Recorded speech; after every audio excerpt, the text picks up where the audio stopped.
This fascinating talk by Captain Jeffrey Jones, Mm-hmm. MD, urology expert. He spoke at this military and veterans health conference, and And he's seen it all. he really has. This guy, I mean, professor of urology, flight surgeon, C-130s, Hornets, even worked with NASA on the shuttle missions. Like, wow. Talk about a resume, right? Seriously. And here's the thing. He's a surgeon in the Navy right now. Oh, wow. So he's treated prostate cancer in, both military personnel and astronauts.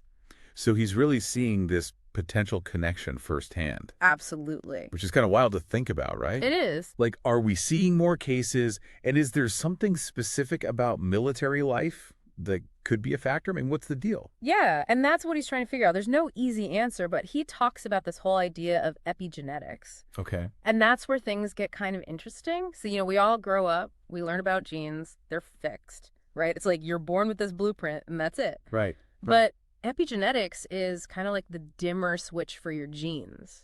Okay, break that down for me a little bit. What do you mean by dimmer switch, and what's that got to do with serving in the military? Okay, so think of your genes as like the hardware, right? The physical stuff. Got it.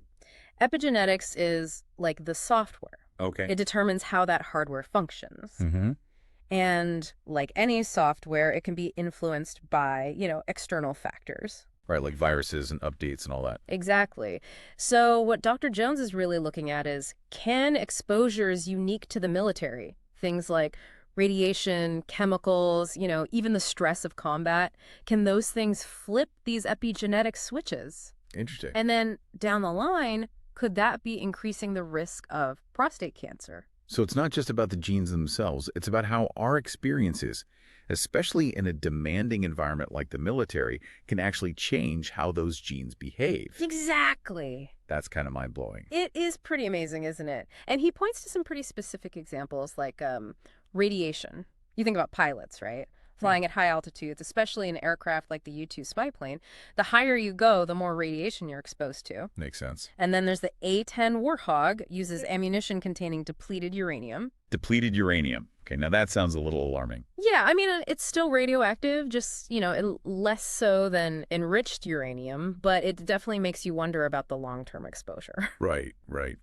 And it's not just radiation. Dr. Jones talks about all these chemicals used in and around aircraft, cadmium and composites, solvents for cleaning parts. Sure. On their own, maybe not a huge concern, but over time. Who knows? It's like that old saying, right? The dose makes the poison. But you know what really caught my attention? When he started talking about burn pits. Oh, yeah.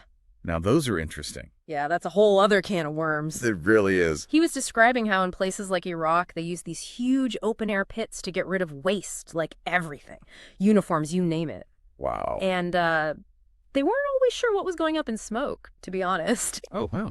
Yeah, and it's like, a huge cocktail of chemicals, basically, with the wind carrying that smoke who knows where. Right. Not exactly a recipe for good health, I imagine. No, not at all. And that's where he brings up this idea of the cocktail effect. Okay. Which I think is actually a really good way to think about this. He compares it to making a cocktail. Okay. You might have, a few different ingredients that on their own aren't that strong, right? Right. But then you mix them all together and boom. Yeah. You've got something totally different. Right. Right. It's kind of the same with these exposures. One by one, might not be a huge deal, but over time, that combined effect could be a factor in these cancer risks. Like a slow burn. Yeah, right. Literally, in some cases. So, okay, we're talking about all these potential risk factors, but then there's this other layer that Dr. Jones brings up, and it's about racial disparities in prostate cancer outcomes.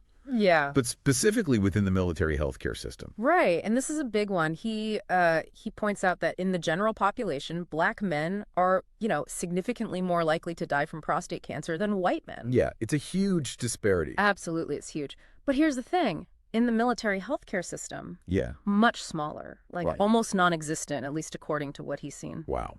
So what's the takeaway there? Is it just access to healthcare? It really seems to suggest that.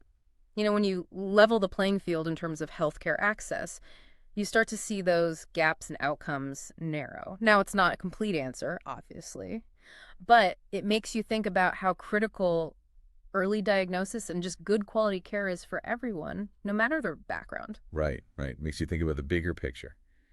And this is where it gets even more interesting, right? He noticed this trend toward more aggressive prostate cancers overall, and not just in the military. Yeah. What's going on there? That's the million-dollar question, right? I mean, it really makes you think that maybe there are other environmental factors at play, things we're all exposed to that we just haven't even thought about. Right. So it's not just these very specific military exposures. It could be something else entirely, something in the environment that we're all dealing with. It's like opening up Pandora's box, right? Makes you realize how much we don't actually know about the connection between our environment, our genes, and our health. It's a little unsettling when you really think about it. It is.